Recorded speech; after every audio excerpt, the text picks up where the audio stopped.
episode 5 of this channel, show, thing. I'm tired. Wow, I'm tired. I should probably be going back to sleep, but I'm not. I've decided to do martial arts.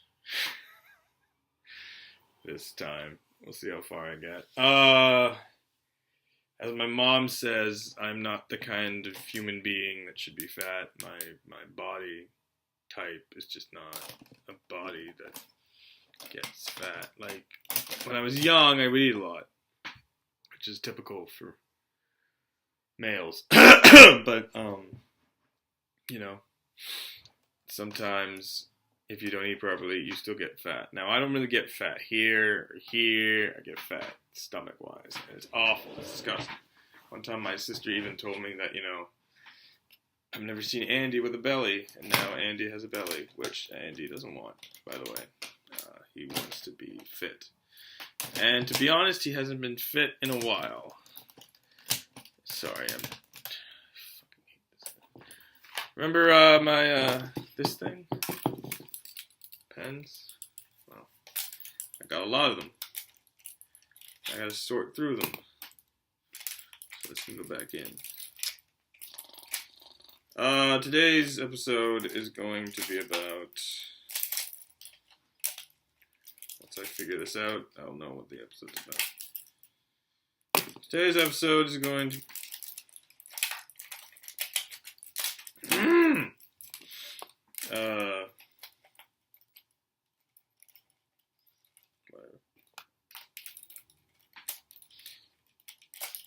Today's episode is about tragedy, I guess. No. Today's episode is going to be about film, and no. I have to tell you about my day, but my day hasn't really started, so there's that. Jesus. Today's episode is going to be about superheroes. And why I like superheroes. And the Joker. Who conveniently is on that calendar. So let's start with superheroes. When I was young, like really young, I did dress up as Batman. I don't know if I knew that Batman had no real superpowers, but he was the biggest thing when I was young. I don't think I ever dressed up as Superman. I don't think I ever dressed up as any other superhero but Batman. So possibly I didn't know the whole idea of the fact that he's just a human being. But after that, I didn't really get into comic books, superhero movies. They weren't a thing for me. And then my ex, who I'm not going to name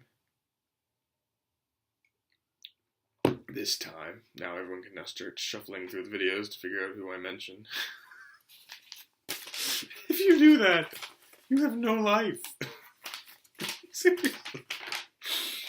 You have no life. Oh, I find that funny. That's actually kind of sad.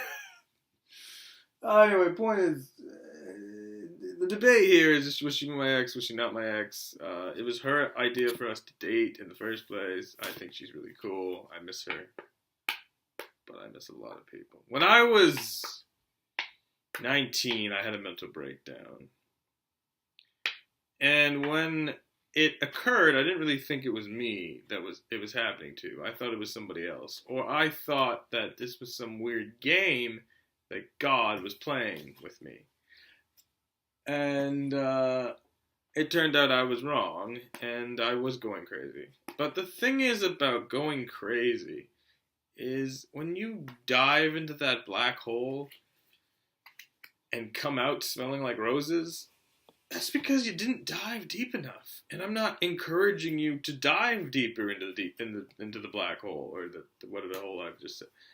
I'm not telling you to dive deeper into the hole. I'm just saying that the definition of insanity should be this, and it shouldn't just be, fuck, the song is called Try It Again by the Hives. And if I'm wrong, I will shoot myself with a 4x4. Try again.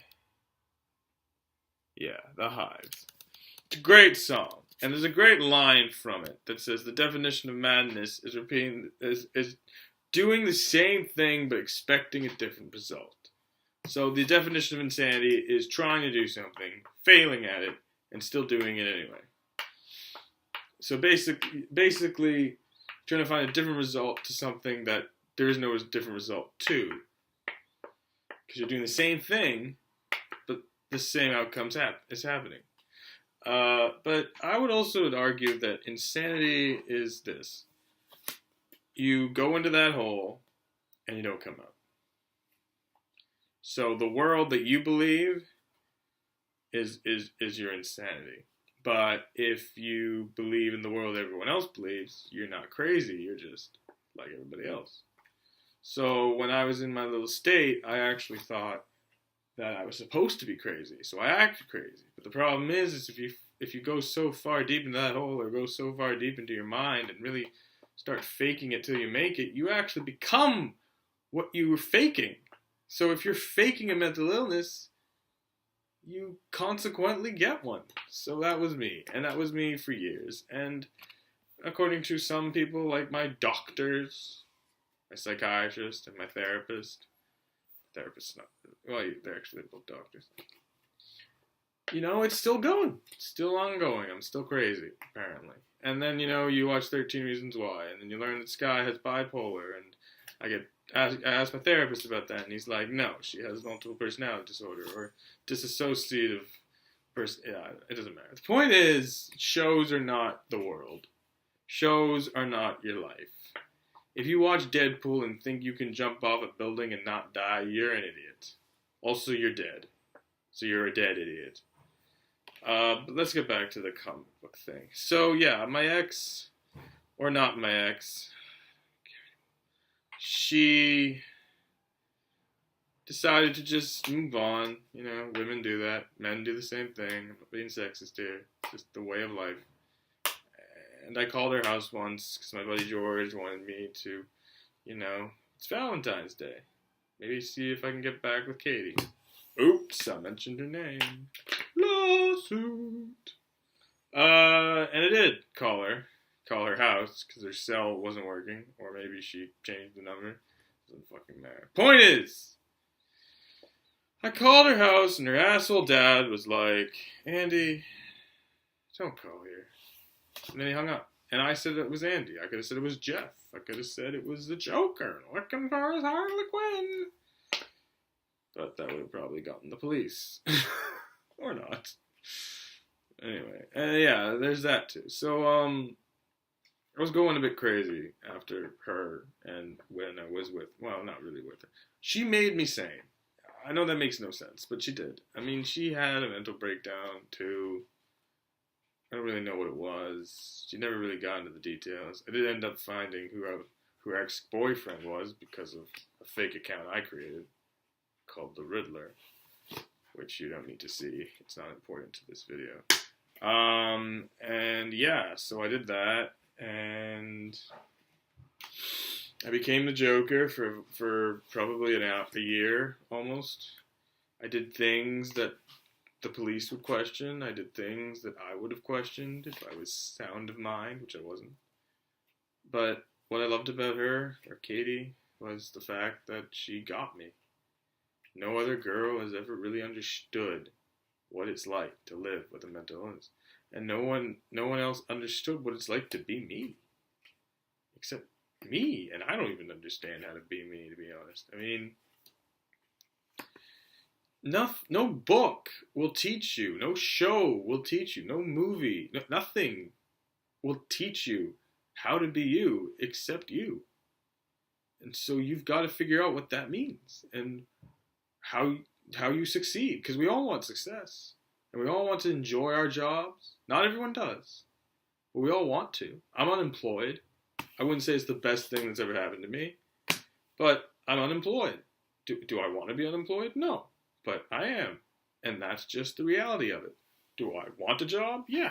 Am I trying to get a job? Yeah. But everything takes time. And I think that's what people need to realize.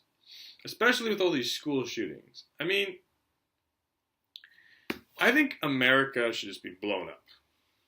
blown up and remade.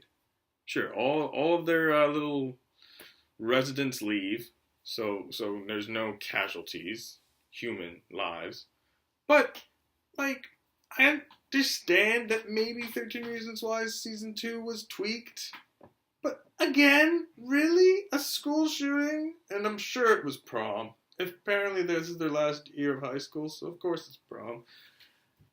It's a great story, it's a great take, it's an interesting idea, it's a terrible thing if it goes through, and that Clay talks him down, and then Tyler gives him the machine gun, and we're just like, so is Clay going to go to jail now? It's like, well, Clay wouldn't go to jail. He has done nothing wrong. Technically, he shouldn't even be in the way of the man trying to kill people. Like, the thing is about Tyler is I don't think he's capable of killing people. I'm not capable of killing people. I've thought about it in very graphic ways. I'm also a writer, kind of my job. Well, not really, but part of it is, I guess, if you're a crime fiction writer, which I'm trying to be.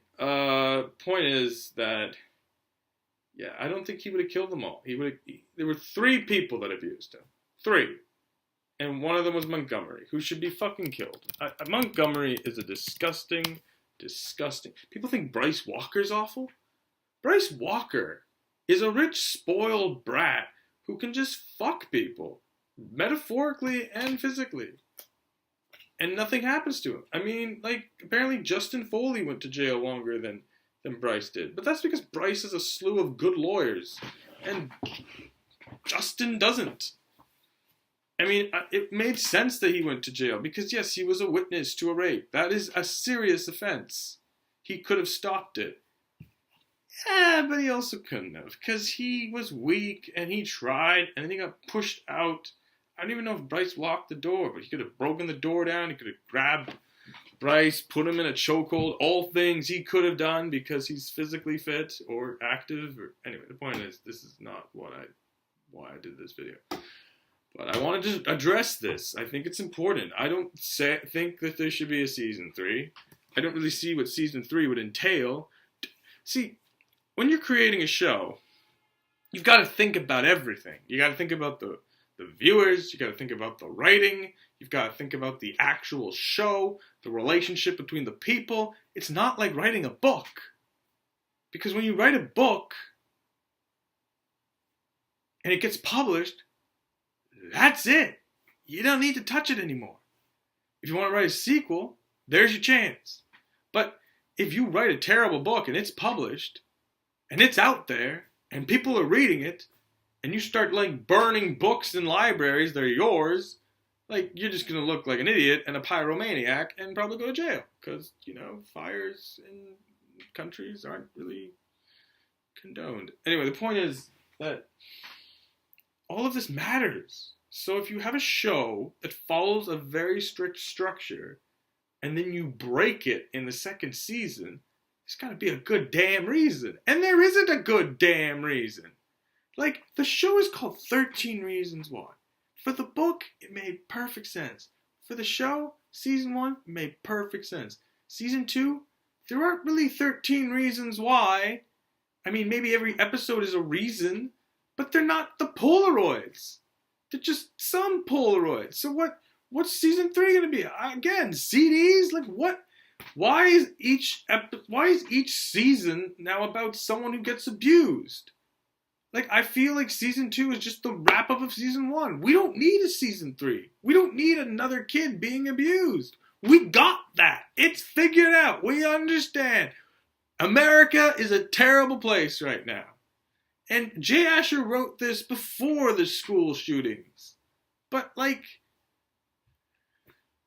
why do a season 3? What is the point? You're just recycling old material. It's like old comic books. Like, this is completely out of the blue, left field. But, like, the Joker was so frowned upon in the 50s because he just kept doing the same shit over and over again. That could technically be insanity. Because he's expecting a different result, and he keeps getting caught by Batman. That would be the same thing 13 Reasons Why would do. If they did a show, a season 3, about Tyler's abuse, why? I mean, do I want a season 3? I don't know. I mean, I don't really want one, but if they made one, I, as a curious person, would check it out. I was uncomfortable with season 2 though. Like season 1 was uncomfortable, but season 1 had to be uncomfortable. Season 2, I was watching the court case. The court case is over. The show is over, and then someone mentions that they could just do like a different school, like a whole slew of new characters. This isn't American Crime. Whereas that's what American Crime does. It's just like one season's about one crime, and then the same actors come back and do a new season, which has nothing to do with the first season. I never understood that. I guess there are shows that just do that, just new different ideas, like do like new books. Like a writer, you write one book about this character, second book, different character. No relationship. Unless you want to make one. That's fine. But, like, if you're doing a show and you've already done 2 seasons of these characters, I'm sorry, season 3 is going to be the same. And it's true. If they are graduating high school, they're gone. I mean, it's a big fuck you to the viewers, I guess, because now you're really curious about Tyler's like emotional illness, and if he's gonna go the same route as Hannah, which he probably would have done, though it just seems a bit radical. I mean, yeah, there are times where he joined his friend, I don't even know his name, doesn't matter, and did committed arson, but like he didn't kill anyone. Like Clay was close to killing Bryce. But that made sense to me. Because Clay has so much built up anger and pain and anguish and just wanted to let it out.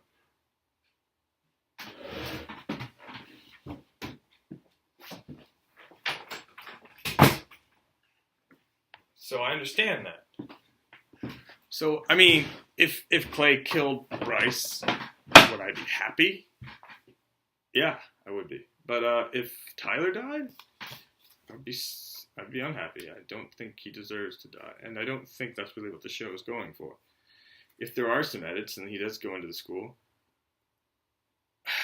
I mean, he's gonna regret it the moment he starts firing at the people. It's not about the school. It's not the school's fault. And ironically, in the first episode of the second season, Tyler's arguing that it's not the school's that it is the school's fault, but like it's not the people. And he does the exact absolutely opposite thing. It's about the people. If you go into a school and start shooting people, you're not shooting the school, you're shooting human beings. And I know this was supposed to be 10 minutes, but now it's hit 20 because I had to talk about this. I think it's important. And I don't think America is safe right now. And I don't care if the show tweaked the school shooting. I don't think the school shooting should happen. I think the scene with Clay, yes, is technically incorrect. You do not go into the man, or you do not step into the line of fire, especially that way. You do not confront a gunman when he's pointing his weapon at you. But Tyler was not going to kill Clay. Tyler has nothing against Clay. I mean, well, there's the scene in the first season with the rocks at his window, but other people were doing that. It wasn't just him. And like Tyler was a bit of a creep, but his reaction to everything is just that, a reaction. Him holding all these guns, him threatening it, but not doing anything. And then when Tony gets him in the car, I'm sorry, I do not think this was tweaked. Because this is exactly what Tony did to Clay. He's like, get in the car! Get in the car! Except it's a very different situation. Tony just wants to talk to Clay about Hannah and see how he's coping with it. And Tony wants to get Tyler the fuck out of there because he doesn't want him to make another bad decision or make a bad decision like Hannah did. Because Hannah wasn't out to get people the same way Tyler is. So I guess the message of the show is that we're all abused. All of us in high school. Or all of us who are abused or victimized, do something about it. But it's not go into a school and start shooting people or kill yourself. Get fucking help. I think that's it. That's all I got. I'm done.